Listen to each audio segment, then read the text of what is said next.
Mind that door, yeah, or mind your door.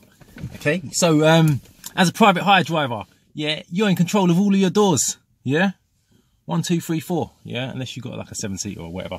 Anyway, typically what happens is you got passengers in the car and you pull up at a destination, and no sooner have you like pulled in, they've just kind of like opened the door like wide open as well.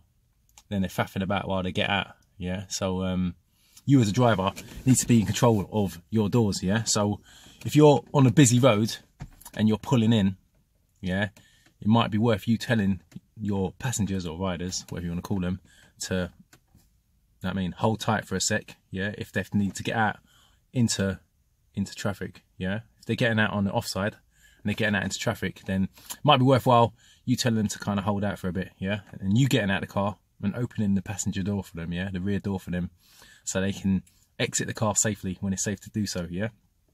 Failing to do that, not only are you going to risk somebody just like shearing your door off, yeah, or bending it the wrong way, yeah, and you're going to be stuck with a car with a door that don't close, yeah, and you have to call recovery, and you're going to have all sorts of associated costs.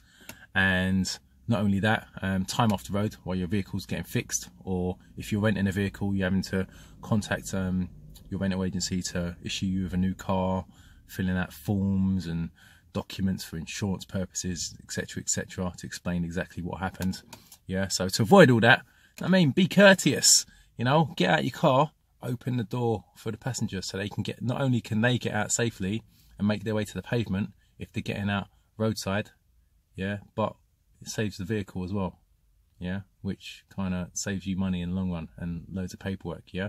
So always bear that in mind. Some people are not from London City, they don't really know the road code around here, yeah, you know what I mean. They don't know if they get out driver's side, they're probably going to kill themselves, yeah, if they ain't looking before they get out, yeah, or some bus is going to come past, or a truck, or even another car going to come past and just like take the whole door off, yeah, and damage the chassis, which inevitably could just wreck the whole car. Okay, so always bear that in mind. Likewise, people getting into your car,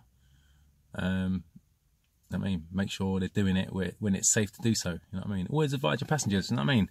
If it's safer to get out on the left, yeah, on the near side, then just advise them, can you exit on the left hand side? It's safer that way, you know what I mean. If it's not feasible to do that, you know what I mean. So if you've got somebody who's like overweight and they can't kind of squeeze to the other side of the car to get out the passengers, to get out the near side, then obviously help them out of the car, yeah.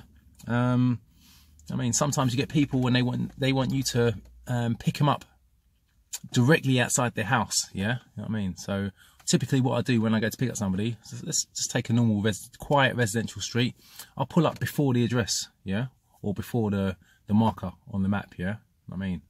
Sometimes you get postcode, you don't get a door number, yeah, so you pull up just before you hit the marker, yeah, where it's safe to do so. There might be a parking spot there, there may not be a parking spot outside the location itself, yeah. So in those circumstances, I pull up before, keep my eyes peeled, and when I see somebody coming out, you know what I mean, of a given address, they're usually looking for me, they usually got their phone in their hand looking for my vehicle, yeah.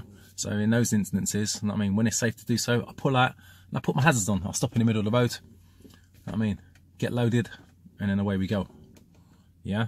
If you're picking up somebody and you're not able to, I don't know, maybe it's a busy road in central London somewhere, and you're not able to stop directly in front of them to pick them up, you know what I mean, as you pass them, give them a quick toot and kind of point ahead of you of somewhere safe, you know what I mean. If you're going to be pulling into the next left turn in where it's safe to pull over, you know what I mean, or pulling over just beyond their location, you know what I mean, let them know. I mean, when you pull over, get out of the car and open the door for them or something, you know, because they're going to be pissed anyway, you know, sometimes, you know, they're a bit pissed off, like, why didn't you stop? Why didn't you stop where I was? Why am I having to walk like 10 meters to come to your car? You know, so in those instances, just explain to them, okay, for example, you was at the bus stop, I can't stop at the bus stop, you know what I mean? So I'm going to pull over, I'll pull in over here where it's safe to do so, so I don't impede anybody, and we're gonna pick you up here, you know. But if you hold the door open for them and say good afternoon, and just explain the circumstances if a explanation is required, then people are usually cool with that, you know. People like you opening the door for them as well. They might even just give you a tip, you know. Say, oh, that was really nice of you, you know. And likewise, obviously, if you're loading and unloading the boot, I mean, find somewhere adequate to pull over. Yeah. One of my pet hates is other drivers. Yeah. Not necessarily Uber drivers. I don't even know who you're working for, but I mean, private hire drivers and black cabs as well. You know, I mean, they see somebody. I mean, your ride might be on the, next to you. So instead of like pulling all the way in to allow other vehicles to move over, they kind of just dip the head of their car, yeah, into the corner, and leave the whole back like sitting in the middle of the road. So, I mean, cars behind you are having to stop and then wait for oncoming traffic to disappear so they can kind of go around you. So you're just impeding traffic for no apparent reason, you know. Gets people's backs up, yeah. So if you're going to pull in, I mean, just pull all the way in, you know. Get your car out the middle of the road, man. I mean, allow traffic to flow. And then we can all work a bit more smoother in London with less stress, you know. If you've got any experiences, you know what I mean, if your door's gone missing because the passenger's got out of the car and wrecked your car, if you've got any associated stories associated with this subject heading, mind your door, leave your comments below and your experiences and your suggestions. If you've got a different strategy, sharing is caring, leave it below. As always, I'm the Gig Guy London, and I'm signing out. Peace.